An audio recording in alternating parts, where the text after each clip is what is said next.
Hey, what's up guys? Matt here from myrawintuition.com. I hope you guys are all doing well out there.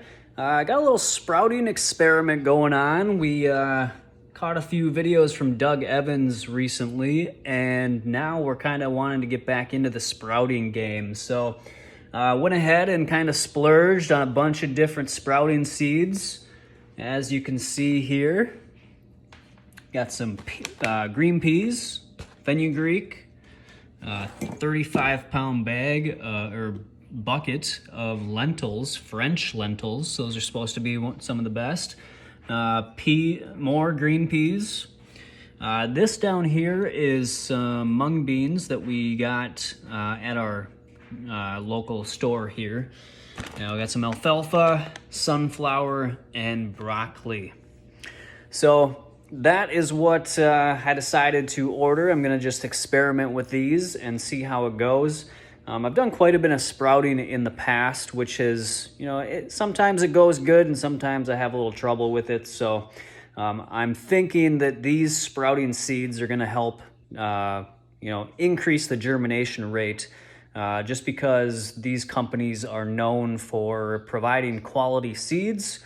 They test their seeds for germination rate and for pathogen rate or pathogen contaminants and things like that. So so I've got 3 different sprouting lids that I'm experimenting with. We got just some cheesecloth that we're gonna put onto this one. This has got some broccoli seeds in there right now, 2 tablespoons of broccoli seeds. Then I'm just gonna fill it with water. And then I'm gonna put on the cheesecloth and then put this rubber band that came from broccoli. So you can reuse these rubber bands, you guys, that you find on like broccoli and I think asparagus. So we're just gonna wrap that around the lid here, and that's gonna hold on the cheesecloth. And then so we're gonna soak these for about 8 hours or just overnight. Actually, if I'm gonna start now, I'll probably rinse them tonight. So I'm gonna soak them for about 8 hours, and then we just need to rinse them twice a day. So it works out best if you do it just in the morning when you wake up, and then in the evening before you go to bed. Some people like to rinse them 3 times, so 2 to 3 times is about the sweet spot that you want to be rinsing these at in order to keep mold from growing and just to keep them moist so that they're continuing to germinate. Here we've already got the French lentils. I just started soaking these before I decided, hey, I should probably make a video about this. And then here we got a bigger jar. I think I'm gonna put some green peas in this one. And this has got the lid here. It's a stainless steel mesh, and then it's got plastic for the rim.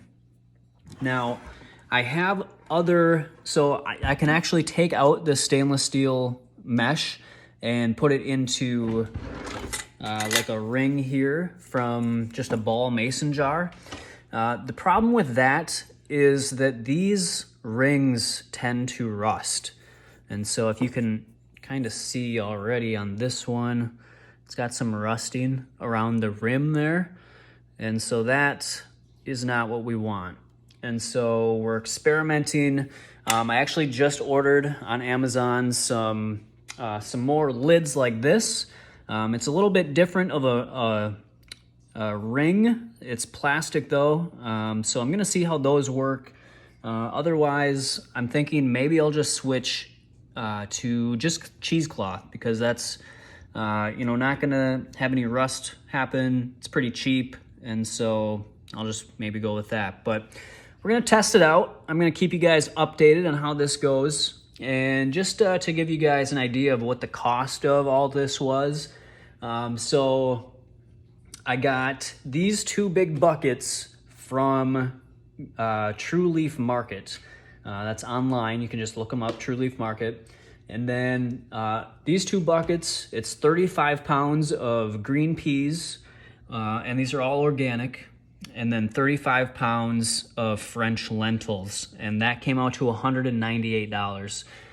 So you're gonna spend a little bit of money just in the beginning when you're getting your seeds, but they're gonna go a long ways. So guys, that is gonna give me a lot of food that is fresh, organic, homegrown, and delicious and super nutritious.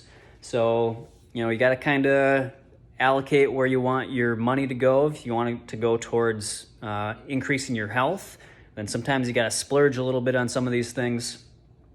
These bags that I got from Sproutman.com, I got the broccoli, sunflower, alfalfa, and all of these except for the sunflower are 1 pound bags. So I got 1 pound of broccoli, I got 6 ounces of sunflower. I wanted to get more, but they didn't have the size that I wanted of sunflower.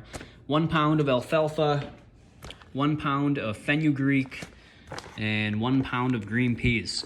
So I'm gonna actually open up the green pea bag and put those into this bigger mason jar to soak those. So I'm not gonna open up this one yet.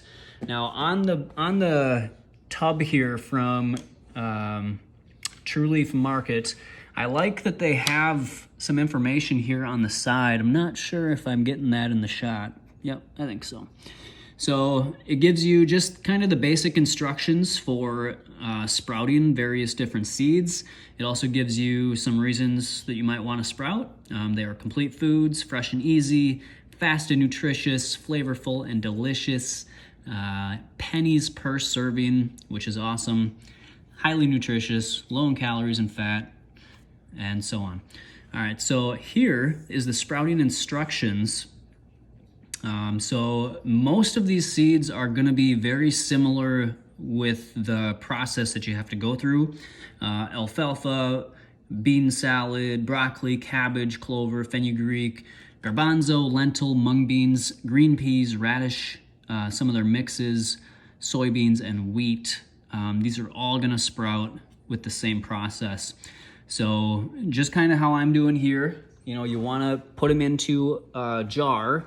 And so they recommend 2 tablespoons at a time. So 2 tablespoons are in here right now. You fill it up. You want to make sure that they say 4 parts water to 1 tablespoon of seeds. So you just want to make sure that you fill it high enough that when the seeds expand, because they're gonna absorb some of the water, they're gonna expand quite a bit. And so you don't want them to expand so much that they come out of the water. You want to always make sure they're submerged under the water. So just fill it up. I don't measure it. I just make sure that it's going to be high enough. I know that the seeds aren't going to pop out.